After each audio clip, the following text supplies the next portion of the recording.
and welcome to our cottage garden. Today we're going to be doing an August garden tour. It's morning, it's cold tragically right now, a little bit chilly, but we wanted to get out here and show you all of the beautiful blooms right now because even though it is getting chilly and the leaves are changing, it's looking really gorgeous in the garden, particularly our morning glories. We wanted to get out here in the morning so that you could actually see them in their full glory. But our rose arbor here is covered in these beautiful cup and saucer vine, the cobia scandens, and our morning glory. And then it has roses on either side as well, Zephyrin druin and Eden climbers. And then we have the cobia scandens, the cup and saucer, coming over on this side of the fence as well. But our clematis is having a second flush of blooms. This is the clematis jackmanii. And that deep purple mixed with the kind of purpley blue of the morning glory looks really cheerful. All of the pots along our driveway are looking great still, which is pretty surprising, I think. The beautiful coleus and that combination of the sun patience, compact lavender, the big white begonias, and that coleus, those have just been fantastic. Just three annuals in there, and they look really, really lovely, both in the sunny side and the shady side.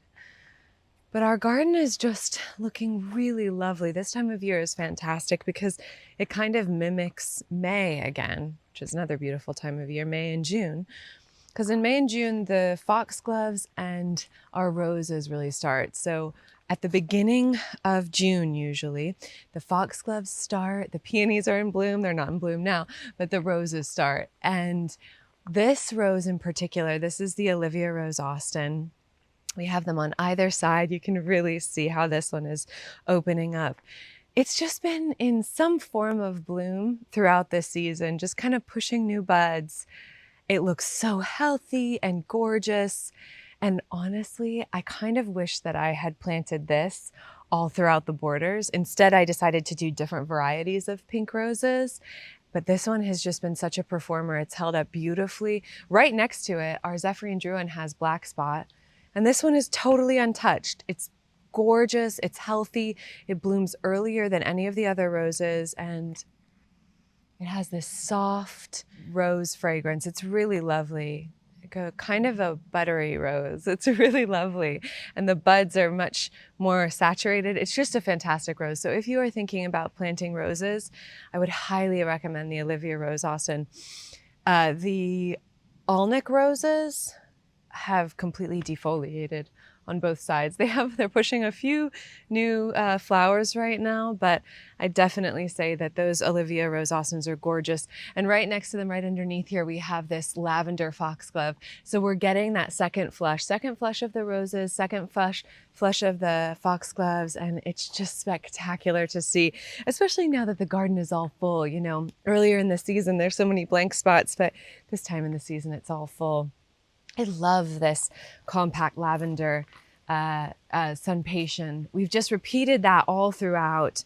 And some of it was an afterthought. We put these in sort of afterwards, and I just love them. I think they tie everything in together because we have them kind of spread down and around the garden.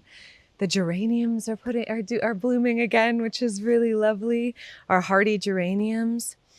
One of the favorite things that I've done this year is to pop in these beautiful lacinato kale plugs right in the center along the path. They are so striking. They're kind of doing that thing that cabbages do. I had cabbages along this path the first year, but they don't like it here. But these, oh my gosh, they have just been wonderful. And so we've been able to harvest them, you know, all throughout the season. They're getting eaten a little bit at the bottom, but really it doesn't matter. You can barely see those bottom leaves and they're just fantastic. Some of our perennials are sort of starting to slow down that we're doing really well. Just a week ago, our echinacea slowing down. The Russian sage here is kind of getting gobbled up, but very, very beautiful. I love the scent on those leaves. Gorgeous scent. Sort of smells like Christmas to me, the Perovskia Russian sage. This salvia, the play in the blues, is just enormous and gorgeous, and the bees just love it. So we have Queen Anne's lace all throughout the borders and the hillside. It's just one of those that I absolutely adore, just spreading the seeds for that and letting it kind of intermingle in our garden. As you can see right here, it's just kind of coming up and doing its thing. And I just think it's so, these little umbels of flower are so romantic. They're so whimsical. I know a lot of people would probably see these and weed them out, but I think they're just gorgeous. A gorgeous flower with sort of that ferny, ruffly foliage that kind of looks a little bit like a fennel, kind of mimics that sort of wispy fennel foliage. And then probably my favorite annual of the year here is the Senorita Rosalita Cleome. Gorgeous. I just love the structure of it. They get enormous, and on everything is mimicked. So it's just like a storybook. It's all symmetrical, all of the plantings on this side and this side of our cobblestone path. But this, oh my gosh, they look like butterflies. They're just so unique. The individual stalks of blooms, and then each flower is just so gorgeous, and they have like a touch of white to them, and that really makes things kind of shine, shimmer in the border. It's gorgeous. And our dahlias have started blooming. Here we have, this is just a pink dinner plate. That's how it was labeled when we got it. Kind of has a big open face. It's an open one, which is great because the pollinators love that. Soft pink, and kind of has curly petals toward the center. I love the little button buds of dahlias. They're so beautiful. And if you deadhead those, they'll bloom for the rest of this season.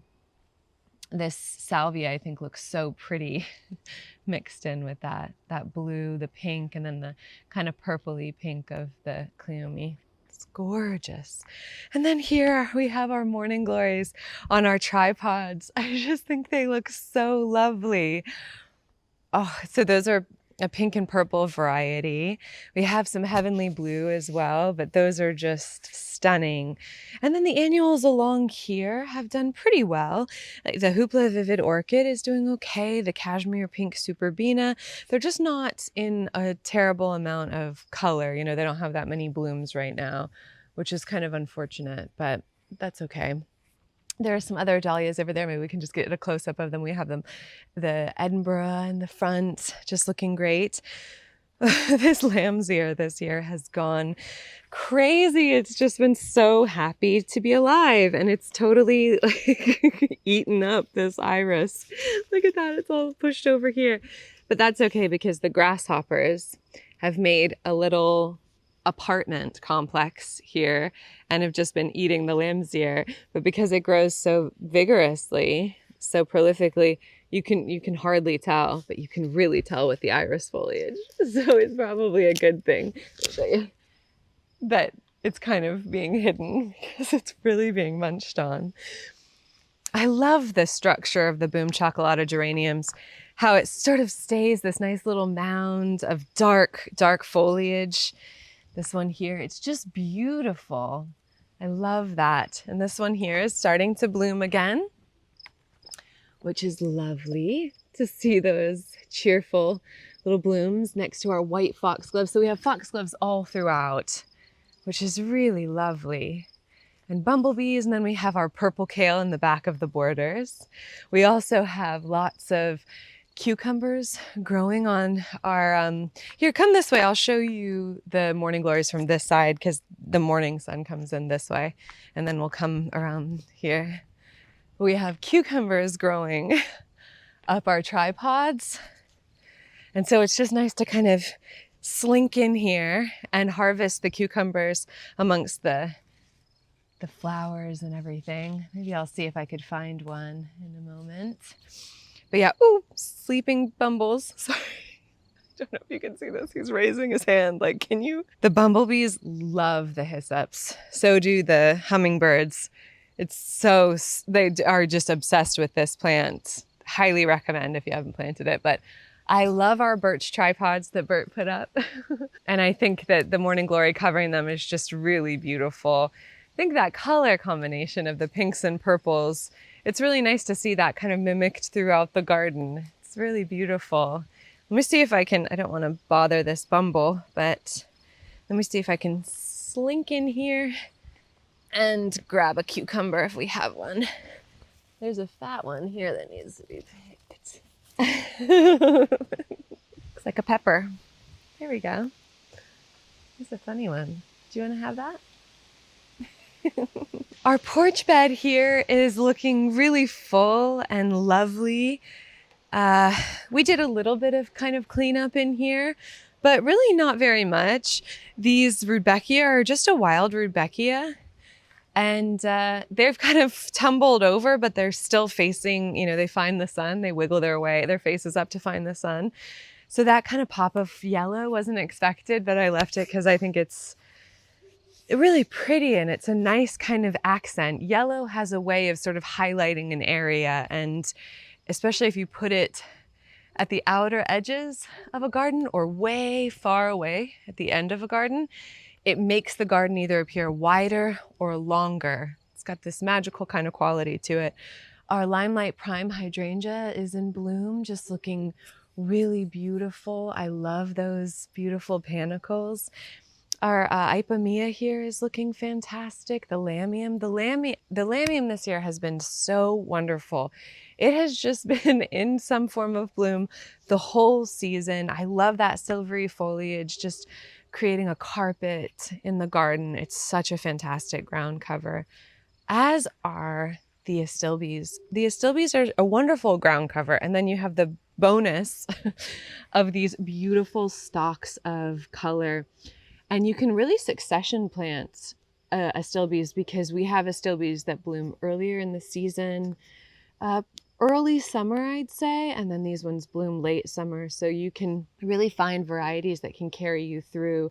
And I think the combination, I say this all the time, but this part of the garden, you know, we see from the porch when we're just sitting out there having our tea in the morning or having lunch. We always sit out. Oh my gosh, there's a bumble sleeping right there, on just gripping onto the astilbe. I'm not sure if you could see that, but he's just clinging onto the top of that astilbe stalk, sleeping. And before I moved here, before I had, you know, a large garden, the idea of bumblebees actually sleeping in or on flowers, I just thought that was sort of like a very fantastical idea.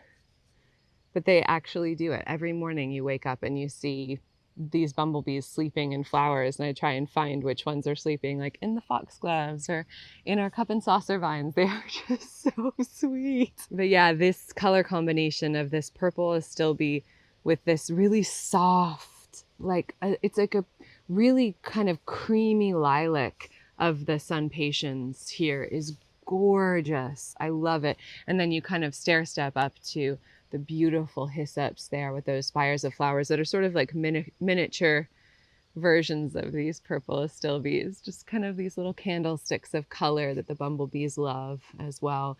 And you know, the succession now is going to be, the phlox are coming into bloom here. So we have phlox repeated, and that'll be a nice thing to watch out for next.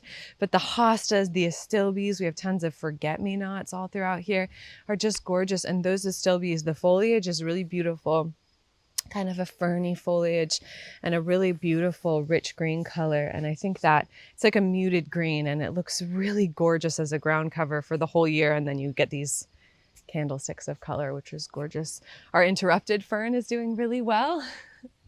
Looking very large, looking lime green, whereas the ones in the woodland look a little bit deeper green, but it's really fantastic. We've spread a lot of our foxgloves, forget-me-nots. So this whole area in the spring should be covered in that blue wispy flowers of the forget-me-nots. This part of the garden is looking fantastic. It's really filled in, and I love that you can see that kind of distinct line where the plants are and then where our little pathway is. It's really lovely. The lamb's ear, lots of violas, nepeta, rock and deep purple salvia, this dusty miller that was left over from last year that is just so happy. It's huge. The gorgeous Supertunia Vista bubblegum. And then our sedums, which are struggling this year, but that's okay. Still a fantastic plant. And it was just nothing, you know, it was like the weather was just really, really tough this year. So we'll just, if this one blooms, great. If not, we'll cut it back and it'll just be fine next year. Hopefully we'll have a different spring. But this geranium here is also looking beautiful. I just love how kind of full that area looks. And the fairy roses are really looking gorgeous. They've had their first flush of bloom and they're just covered in buds all the way up. Totally covered in buds. So they're going to put on another beautiful flush. But I just love how they're kind of intermingling with the ivory halo dogwoods here. It just looks so lovely. And another one of those lavender foxgloves. That's part of the Camelot mix, which they bloomed the first year. So we started those from seed. And that soft lavender color of the lavender, it's the Camelot lavender. That is just one of my favorite colors. I love it. And then on this side, we have the Camelot Rose foxglove coming up here. And it is sort of fun when you're planting them, especially if you have a mix of the Camelots or the Gloxinifloras. It's nice to just sort of be surprised by which color comes up where. These are our cottage borders. We call those the long borders and these the cottage borders. These were the first ones that we planted. And I love what we've done with the annuals this year. I think doing the double impatiens along the front, particularly the wisteria, Rocapulco wisteria double impatient, is huge and full of color and buds. And they just look, the buds look so sparkly and gorgeous. We have a little volunteer grandiflora foxglove. They grow wild here. It's like this buttery yellow foxglove in the front of the border here, which is really nice. But I think that buttery yellow with this beautiful wisteria double impatient is really nice. I love these. They're just so wonderful. And then, you know, things are getting kind of cold and tired, like you can see with the geranium starting to it started to turn, some of the leaves have started to turn orange and red. Some other little foxgloves staying quite small in the back there, but looking nice. And then the sun patience here that we've done, this is another of the lavender, compact lavender, and this is the compact lavender splash sun patient. So just sort of different varieties of that, and I just like how they all kind of blend together. Here we have our gorgeous Pinky Winky hydrangea standards on either side of the front door. And they are just so gorgeous. Usually the bees are all over them. And there are some bumbles, you know, I can see like 5 right here. But usually, I mean, it's just like alive with bees. But I just love their start, because it's getting a little bit colder. They're starting to do that blush of pink on them, and they kind of have this ombre effect. They deepen to the pink at the bottom, at the base, and then they start to, they keep the white at the edge where these little buds are, and then they sort of open out. And they're just really gorgeous. I highly recommend this. They're very open and sort of lacy, but they're panicle hydrangeas, so if you have deer pressure, they'll still bloom because they bloom on new wood. So this is a fantastic one.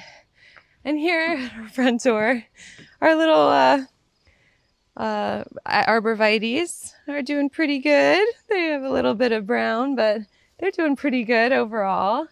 And then our Dichondra Silver Falls, yeah, they're starting to do something, which is nice. We put these in a little bit later, but I think they're so nice.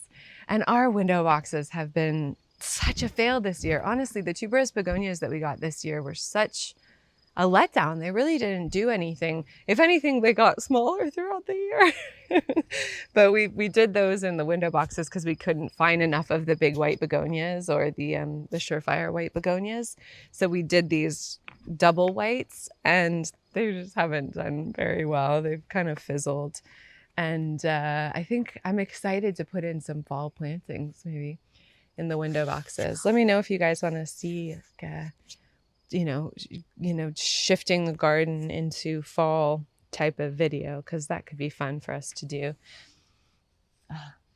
Love this geranium here. And the back of this border is looking really nice. This is another one of the Pinky Winky hydrangeas, not on standard, so kind of mimics the ones on the, on either side of the door. We have these phlox that are actually growing wild here, which are really pretty. And our windflower, Canadian windflower, is looking fantastic.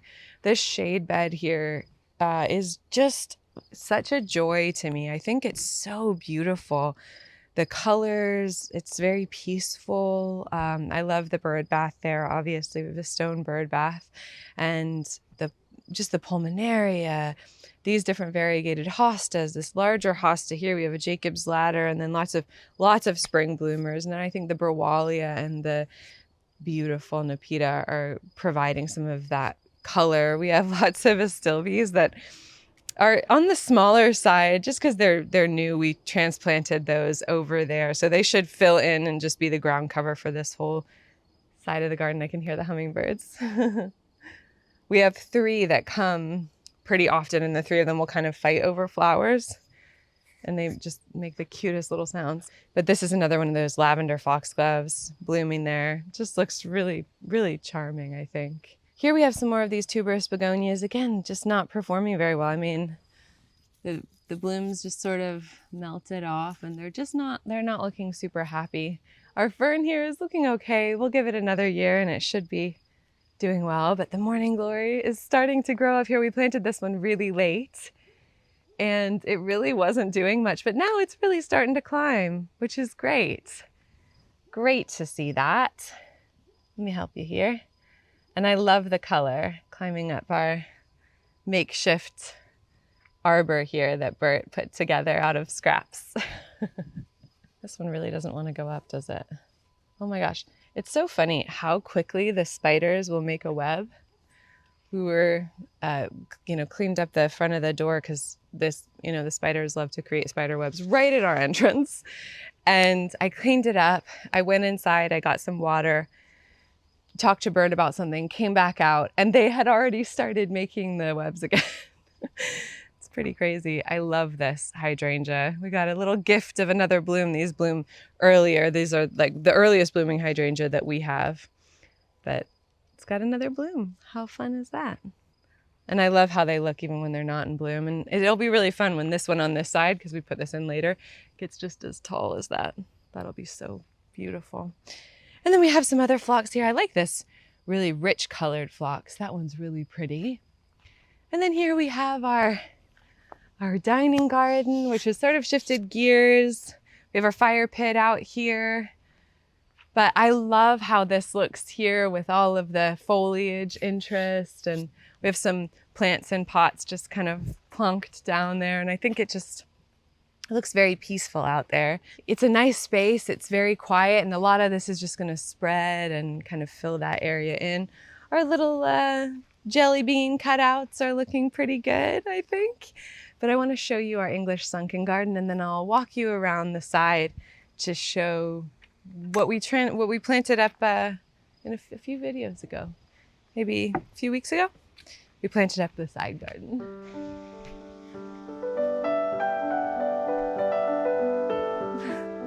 So this is our backyard, and we can actually call it a back garden now, which is so nice. This is our English sunken garden, and it's just so full of life and color. And this is the hummingbirds' favorite spot. They love that we planted so many salvias back here.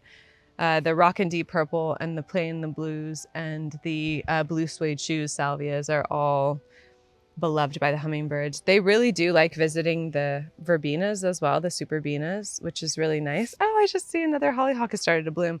So we have hollyhocks that we grew from seed all in the back of the border, and they're starting to bloom.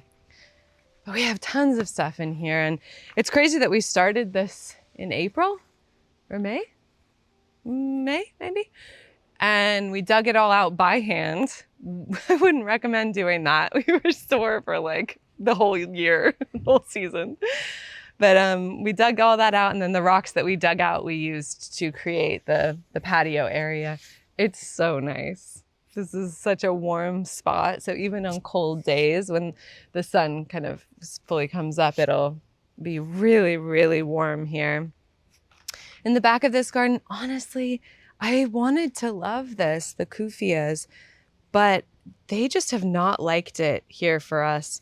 The two in our border up there died. The ones that we had in pots kept needing water. And then these ones here, we figured they would be okay, but they just don't look great. They're not looking super happy. So that's one that maybe we'll try again, and we'll try in a different application and see if it does any better. I think it wants consistent water.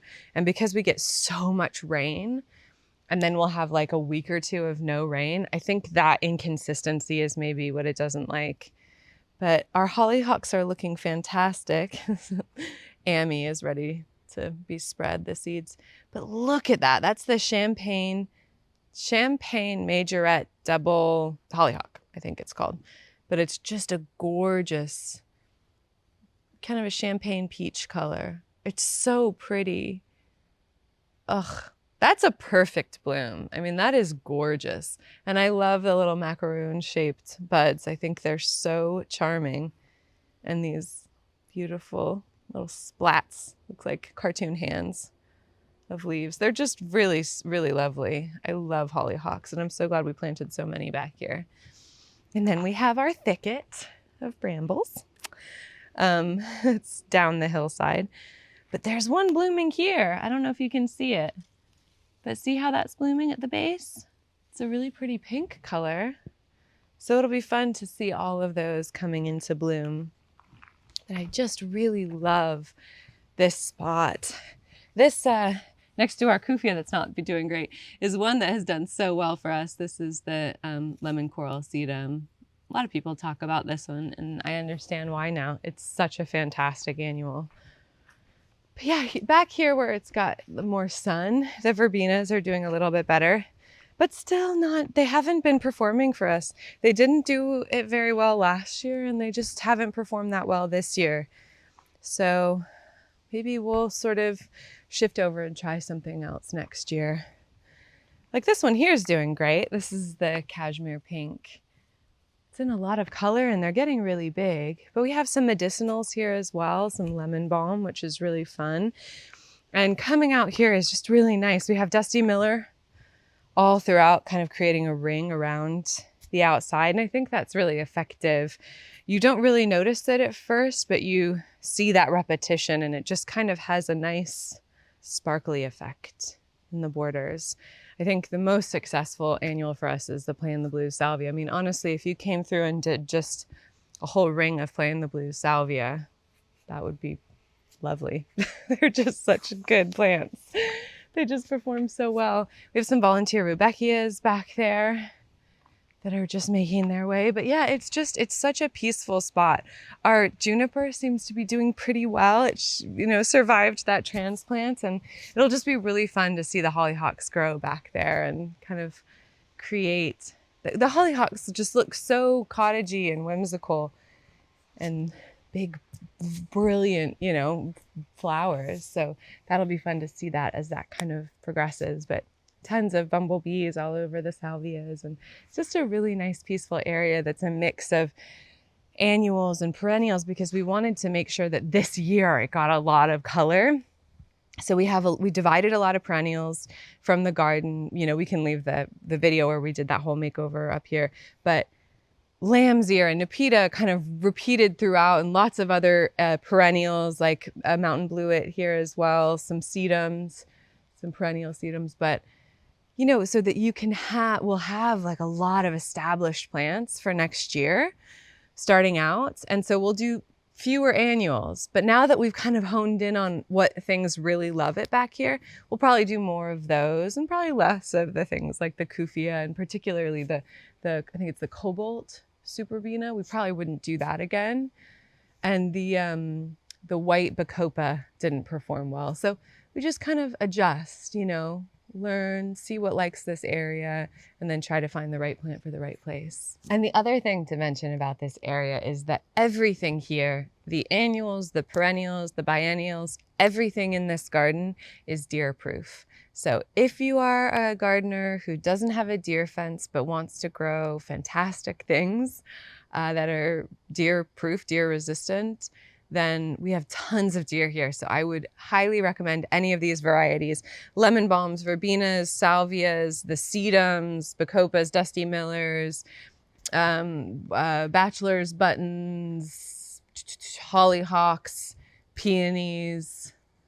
Yeah, lamb's ear. I mean, none of this has been touched, but then again, we also have some zucchini out here, which is plunked in the ground, and the deer haven't touched that either. So it feels like they're kind of, maybe they haven't found this spot yet, or maybe they're just sort of like, oh, that's nothing we can eat, we'll just ignore it. But that is a good hint or tip if you are growing in an area like that. Just find varieties that the deer don't like to eat. Here on the back of the house, we have done this little, makeover, and I think it's just so nice to see color and life back here. I love looking out at the beautiful window boxes from inside. It looks so cheerful. A few of these need to be watered, so I might come through and water, but I think we might be getting rain tonight. But yeah, it's just the Supertunia Vista Silverberry is the Supertunia that we have up there. What a winner. It's just covered in blooms. And that's one that the hummingbirds really love, and the bumblebees as well, which I didn't expect. The Terenia is one that was in bloom for a long time, but I think we just need to come in and fertilize that. I think it just needs a little bit of fertilizer. It's kind of come out of bloom. We have this little spot here that we transplanted this beautiful Japanese maple that was one of Bert's favorite shrubs, plants, trees, is the Japanese maple. And so we transplanted it. It was kind of getting lost. It was kind of on this little mound at the back of our house, and we decided to move it here so that it could kind of be more of a statement. And we were going to build the whole garden here around it. But what we realized is that we hadn't really paid attention to the lighting conditions here. And we had a couple of trees removed last year. And then we just assumed this was still a shady part of the garden, right? So our plan was, when we did the English sunken garden, was to carry on here and create a fern and foxglove border here. We had tons of foxgloves that we planted from seed just for this project. We're gonna plant it all up here. Oh, it's gonna be beautiful. You're gonna come around, there's gonna be ferns and foxgloves. And then you're gonna see the English sunken garden. Oh, how lovely. And then two things happened. One, we realized, oh, now that we've gotten rid of these two trees, this is not a shade border anymore. This is full sun. So Bert put some ferns back here, and they all shriveled and died because they're not dead. I mean, they'll come back next year, but the foliage all shriveled because it's really sunny back here, particularly later in the day. The other thing was that we had a couple of days we had the foxgloves out, and was it when we went out of town or something like that? Something happened and all of the foxglove seedlings died that I had planned for here. It was just not meant to be this year. Maybe next year we'll do our fern and foxglove border, and maybe we can do it here, because this spot is definitely shady, and that'll be nice. Might be a nice area underneath our dogwood to just have ferns and foxgloves right here. And that way, as you turn the corner, you'll see it. But I think Bert did such a fantastic job on the window boxes, the shutters. He did all of that from scratch. The back of our house looks really cheerful now, which is really nice. It makes me really, really happy. And now our hydrangeas have something to climb. We fixed all of this latticing. And then here he created all of this little rockery with all the ferns that I love from our property.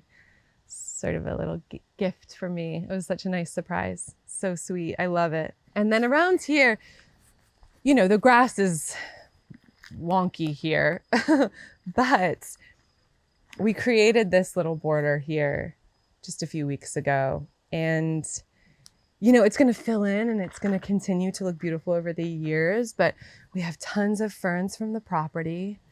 We trained the roses here. These are like a wild rose, very thorny. They were here when we moved in, and we were confused about why they were put here, but it does get some afternoon sun.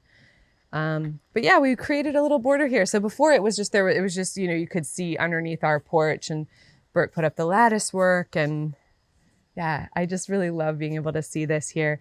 We have Christmas ferns, some interrupted ferns. We have some of the Canadian windflower here. Some of it has crisped up, but I think the roots are established, and I think those are going to just fill in this area. They really spread and fill in an area. And then we have some beautiful annuals, the wisteria, Rocapulco, double impatient. We have some of these. These are, I think, called cerveza and lime, but they really do smell just like lime. They are such a unique little plant with these little button-like leaves. They're so precious. Soft foliage, really thick. And again, all of this has been left alone by the deer. We have a Rex begonia, and I really love doing the repetition of things. So the Rex begonia is repeated, the wisteria double impatient is repeated. And then again, some more perennials like the delicata fern. We have the lamium here. We have lots of lily of the valley, which was there when we moved in. And this wasn't a border. It was just sort of things plunked straight into the grass there. And then we have pulmonaria that I'm excited to see bloom in the spring. And that'll just be really nice to see this kind of fill in. And now we're kind of rounding back around. All right, and so now we're back where we started. I am just really happy with how the garden is looking this year. You know, over time, it does take time to sort of figure out what you like and figure out what your garden likes, what your space wants. But I think that whole process is really rewarding. And yeah, I think it is. I am sort of envious of people who are starting a garden from scratch, because you get that opportunity of just that first testing period, which is really, really fun. And it's fantastic to have a garden that is more established, and that you're like, oh, okay, I know what you want. I know what you want. I know where you want to be placed. I know what you want. But getting to know you stages of your garden is really fun as well. So thank you so much for joining us. Please like this video if you like, subscribe if you're not already. We're just a small channel and it really does help us out. And we've hit 50,000 subscribers. Can you believe it? So crazy. We just got notified about that. So thank you so much for subscribing. It really does mean the world to us.